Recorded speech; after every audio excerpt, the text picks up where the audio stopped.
Huwa fatt interessanti li gazzetta li għal snin twal servit bħala tarka l-Partit Nazzjonalista ippubblikat storja fuq il-faċċata dwar investigazzjoni fil-konfront tal-Kap Nazzjonalista Adrian Delija.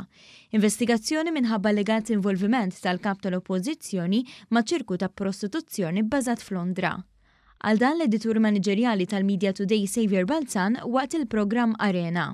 Sunday Times kienet it-tarka ħareġ xieren ta' żmien tal-Partit Nazzjonalista. Hija gazzetta indipendenti vera, imma għandha pożizzjoni editorjali li hija favur il-Partit Nazzjonalista. Ġifieri dik kienet stramba li tagħmel storja, mela tagħmel storja fuq Konrad Mizjukic Kembri, u mbagħad imma tagħmel storja iktar kważi riċiklata ta' Konrad Mizjukic Kembri. Ma tagħmel storja fuq Adrian Delija li kienet fil-front page investigazzjoni mill-pulizija.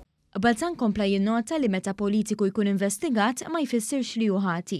U sab interessanti il-fatt li wara xhur ta' dikjarazzjonijiet biex membri tal-gvern jirriżenjaw minħabba allegazzjonijiet, esponenti tal-Partit Nazzjonalista bħal Clyde Puli sabuha diffiċli biex jikkritikaw l-Sunday Times, bħal donnu jridu li l-mezzi tax-xandiri jikkritikaw biss membri tal-gvern.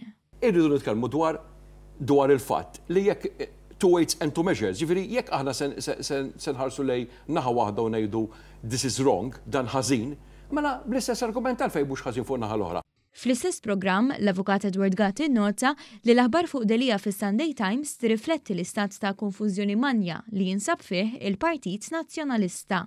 Dina telqet mill-blogs ta' Caruana Galizja meta kien hemm it-tiġrija għal-leadership fil-Partit Nazzjonalista. Kwoter nazzjonalista iktar minn hekk ma jistax ikollok, minn hemm telqet di. Issa ħarġet mit-Times of Malta. Kien talab illi Adrian Delija ma jkomplix fit-tiġrija tal-leadership Simon Busuttil. U l-ewwel organizzazzjoni wara li ħarġet l-aħbar ħadd li għadda li talbet is-sospensjoni u r-riżenja ta' Adrian Delija kienet l-għaqda Occupy Justice. Fakar fil-modi differenti ta' kif jaġixxu l-mexxija ta' żewġ partiti politiċi ewlenin f'pajjiżna għal dawn l-istejjer u allegazzjonijiet. Prim Ministru li min jeddu talab investigazzjoni dwar dik li issa riżultat bħala l-ikbar gidba politika fl-istorja ta' pajjiżna u kap tal-Oppożizzjoni li mal-ewwel ċans li kellu irtira l-libelli li kien fetaħ. Billi noqogħdu ngħidu fil-każini u nagħmlu ħafna retorika u jekk tittiġi ejja investigani u għax jinqiegħataw.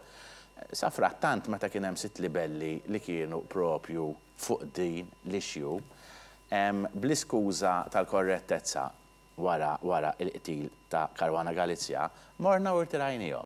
U għatem ifakkar li l-Prim Ministru dejjem ħa azzjonijiet wara li jkunu ntemmu l-investigazzjonijiet.